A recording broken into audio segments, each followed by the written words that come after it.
منذ أيام قليلة تم افتتاح ملعب لابوينت في الدويرة من قبل السيد رئيس الجمهورية عبد المجيد تبون بعد طول انتظار.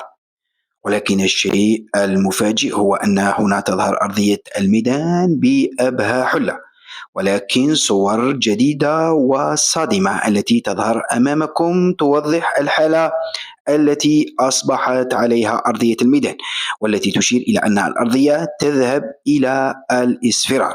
وهنا يبقى السؤال مطروح: هل سيتم إعادة سيناريو ملعب حسين أيت أحمد في تيزي وزو الموسم الماضي، أين شاهدنا نفس الصورة في بداية شهر أوت، أم أن هنالك عملية لوضع الرمل في الأرضية؟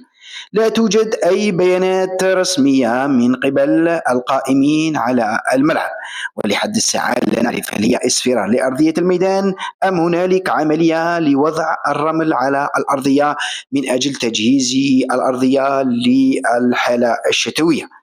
لحد الساعة ننتظر الإجابات من المسؤولين والقائمين على هذا الملعب، ولكن ما نود أن نطلع به الرأي العام هو أن عملية الصيانة ليست بالممتازة.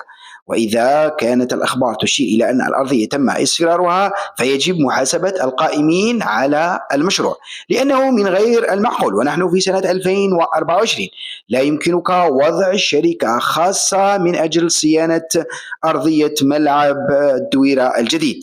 فمن غير المعقول أن ملعب بهذا الحجم صرفت عليه ملايين اليوروهات أن تصبح أرضية ميدانه بهذا الشكل بعد أيام قليلة من تجسينه.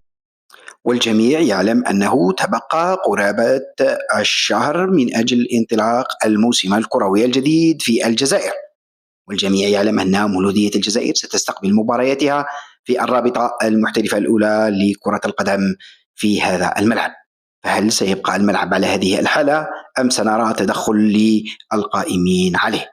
نتمنى أن تكون هنالك تدخلات من أعلى هرم للسلطة من أجل ضبط مثل هذه الأمور التي أصبح يندلها الجبين.